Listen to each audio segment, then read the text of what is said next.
Good morning and welcome to day 2 of our 3-day series where I'm sharing about trauma responses. So yesterday we spoke about how so many of our behaviours that we judge ourselves for aren't really flaws. They're protection patterns that we've created as a result of something we've experienced when we were younger. So today I want to explain why these patterns can feel so unconscious. Because what happens is we find that we're doing them before we even have a chance to think. And I love sharing this part because I think it really helps women to stop shaming themselves for the behaviour when they have this understanding. So let's talk about your nervous system. So your nervous system is designed to keep you alive. It scans for danger constantly. Not just physical danger, but emotional danger too. So things like rejection, criticism, conflict, being misunderstood, being abandoned, or being shamed are all what that nervous system and your mind perceives as emotional danger.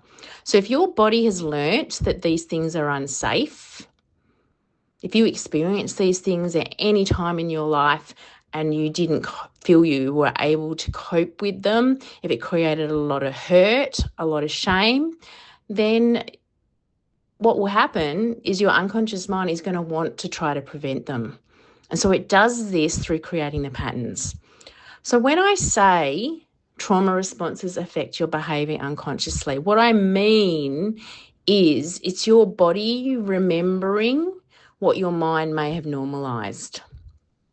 So I want to run through a few examples with you that are incredibly common and explain where they're usually what's underlying them. So let's start with people pleasing. So the unconscious job is to avoid conflict, to keep connection, to stay safe, to avoid being abandoned. So we say yes when we really want to say no. We overgive. And we do this to manage other people's emotions, to protect our emotions, and to feel responsible for keeping the peace. Perfectionism is another one. You know, that unconscious job of perfectionism is to avoid shame, avoid criticism, avoid failure. So what we do is we overwork, we overthink, we procrastinate, we can't rest because rest feels like we'll fall behind. Now, a huge one for me, and I'm sure that some of you other women would be able to relate to this, is control, being the control freak. And the unconscious role of this is to prevent us being blindsided, to feel like we're in control so we don't feel overwhelmed.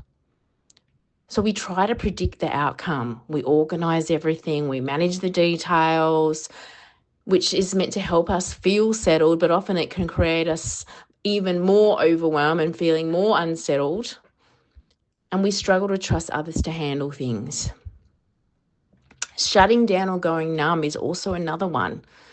So the unconscious job of this is to avoid overwhelm or avoid having to feel big emotions. So when things feel too much, our body contracts, we go inwards, we go quiet, you disconnect, you scroll, you eat, you clean, you get distracted and keep yourself busy with other things. Anger and irritability, its unconscious job is to protect your boundary when you're not feeling safe. So I know for me, in my past, before I went on my healing journey, I was very prone to anger. And so whenever I felt overwhelmed and like things were getting out of control for me, I would go into a state of feeling not safe and it would come out as anger or rage or impatience, snapping.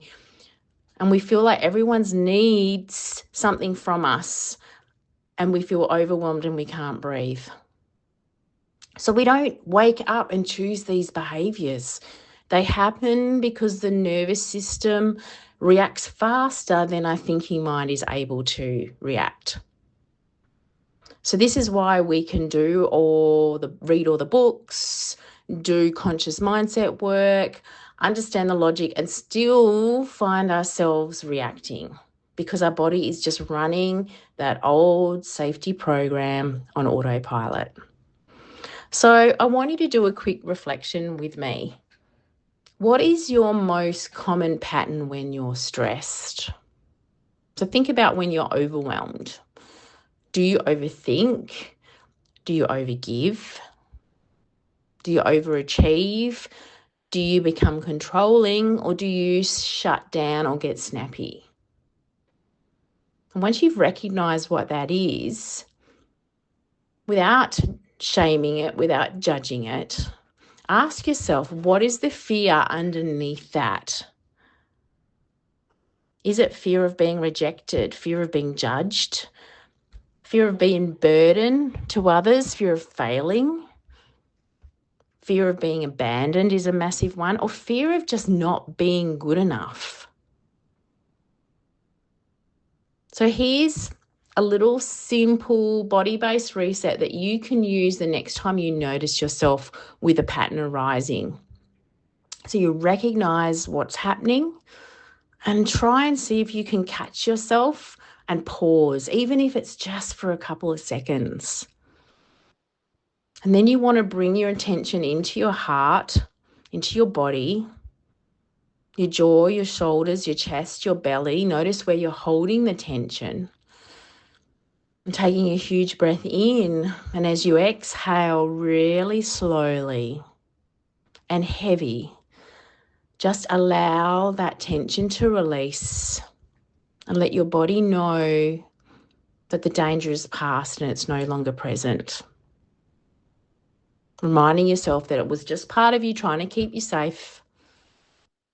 And just reminding yourself that one sentence alone softens the shame and helps you start responding differently. You can also, when you connect with that fear, connect with your tension, ask yourself, what is it I really need to know so I can release that today? And you may allow yourself to have that wisdom to drop in. It could be simple as just hearing, I'm safe. It's all okay. So if this hits home for you today, please give me a reaction below.